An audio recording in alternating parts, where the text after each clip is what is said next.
Having won the Champions League and displaying the kind of form domestically that suggests they could challenge for the Premier League title in the upcoming season, the feeling around Thomas Tuchel's Chelsea is generally pretty positive right now. However, the £21 million sale of Marc Guehi, one of England's most highly rated young defenders and a player many Blues fans hoped would eventually break into the starting 11, is the latest indication that many of Chelsea's academy graduates are growing impatient at the lack of first-team opportunities, despite the so-called youth revolution, which had provided a lot of hope for them during Frank Lampard's first year in charge.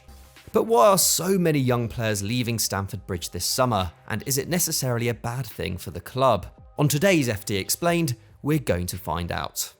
When Chelsea hired Frank Lampard to replace Maurizio Sarri in the summer of 2019, it signalled a huge change in fortunes for the club's academy graduates. Despite winning the FA Youth Cup 7 times in 9 seasons between 2010 and 2018, almost no players who'd featured in any of those sides had gone on to make the cut in the first team. In the 8 years between those 2 cup wins, the Blues sent 21 players out on loan on average each season. And in 2017, Andreas Christensen became the first academy graduate since John Terry to make 3 consecutive starts in the Premier League. And it was understandable why this was the case. Since Roman Abramovich took over in 2003, Chelsea has been a club in constant pursuit of silverware, with managers quick to be shown the door if results start to dip below the expected standard. This kind of policy tends to see coaches prioritise experience and established stars over talents previously untested at the highest level, and this wasn't just exclusive to players from the club's academy. Between 2014 and 2016, Romelu Lukaku, Kevin De Bruyne and Mohamed Salah were all sold despite being among Europe's most promising young players when they were initially signed,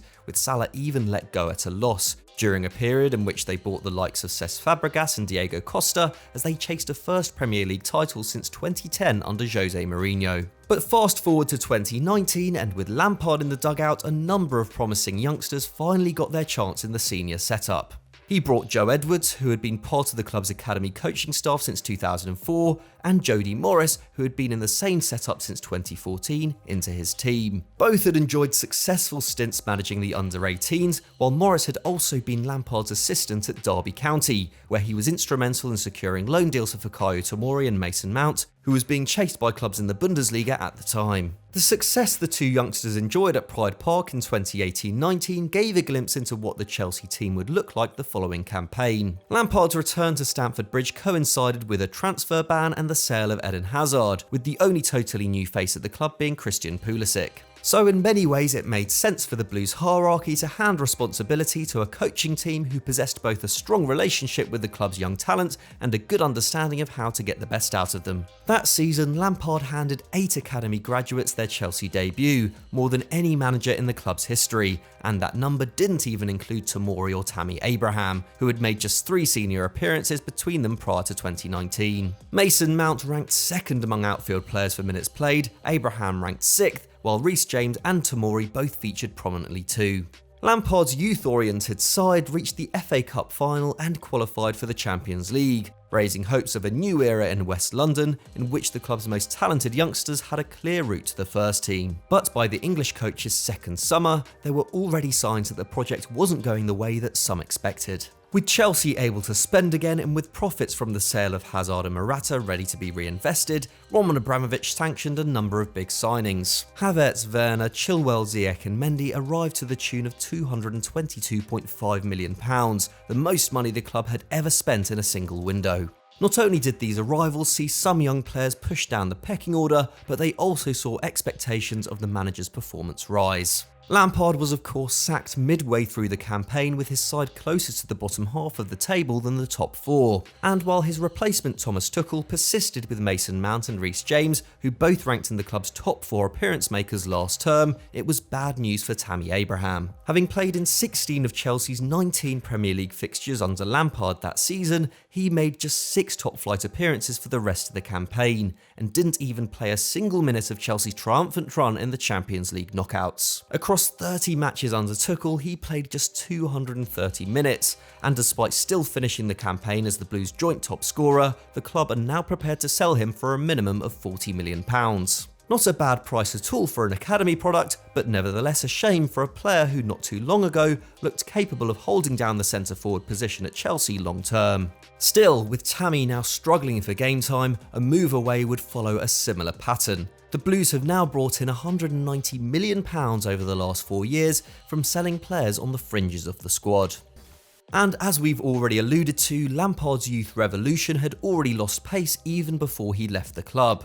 The signings of Kai Havertz and in particular Hakim Ziyech made it tougher for Callum Hudson-Odoi to hold down a starting position, while Thiago Silva's arrival, though effective, saw Fikayo Tomori fall further down the centre-back pecking order. And Tomori was already struggling to find a way back into the side as it was. In the entirety of 2020, he made just 2 Premier League appearances, amounting to 109 minutes of football, and wasn't even included in the matchday squad for 13 of Lampard's final 14 games in charge. The club had even agreed to loan Tomori to West Ham at the start of the season, but the defender decided to stay and fight for his place. By the time Milan came calling in January, however, he was ready to go elsewhere for first-team football, and a loan deal with an option to buy was finalised just days before Lampard was sacked. Following Tuchel's arrival, speculation quickly grew as to whether the German coach would have used the ball-playing centre-back, but whether or not he would have pushed for him to stay at Stamford Bridge, it was too late, and the Rossoneri made his move permanent this summer for £25 million. And Tomori isn't the only player to decide that his career is better served away from the Bridge.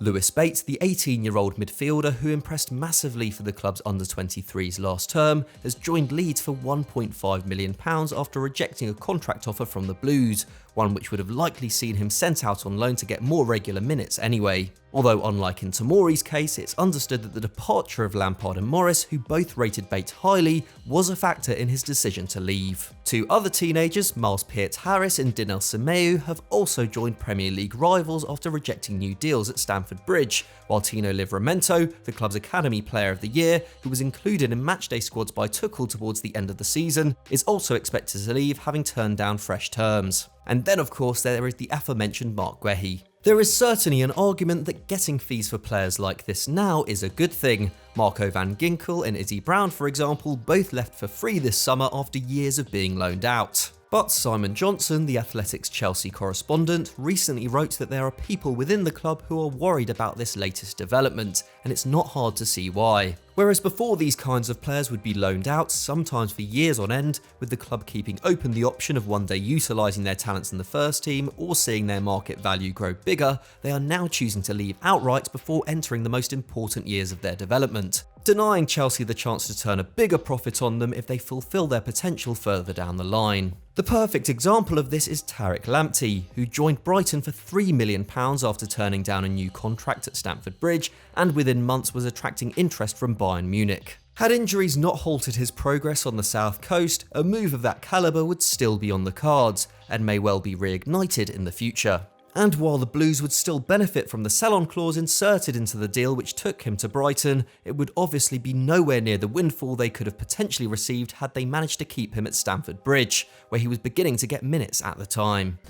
But while Chelsea fans may be disappointed to see these talents leave, especially considering some of them have been at the club for over a decade, their current team still represents the academy more than any other this century. Reece James is an established member of the first team, Mason Mount is one of its most important players, while Andreas Christensen has also had a career revival under Thomas Tuchel. Meanwhile, it looks like Callum Hudson-Odoi will be staying for the time being at least, and last term posted some of the best dribbling numbers in Europe. Even if he were to eventually leave, the club are in a position to demand a considerable fee for him. Midfield prodigy Billy Gilmour, meanwhile, still looks on track to make it in the Blues' first team in the future, with his loan switch to Daniel Farke's Norwich one of the most talked about moves of the summer. And Thomas Tuchel also kept Joe Edwards at the club, meaning that the strong link between the academy and first team staff which existed under Lampard remains. But equally, it's always tough to know what the future holds at Chelsea. A sustained pursuit of Declan Rice would potentially block a place in the starting 11 for Gilmour, for example, while the club's interest in Erling Haaland may see them sell off more players in order to raise funds. The days of loaning out multiple players each year could be drawing to a close, with potential stars now demanding more certainty over their future. But if the Blues can keep the core of their homegrown talent while continuing to challenge for silverware, few will be complaining. So that was our explainer on why Chelsea are selling all their youth, but would you like to see us cover any similar subjects in the coming weeks? Let us know in the comments below. If you enjoyed the video, don't forget to leave it a like and of course subscribe to Football Daily if you haven't done so already. Thanks for watching, we'll see you next time.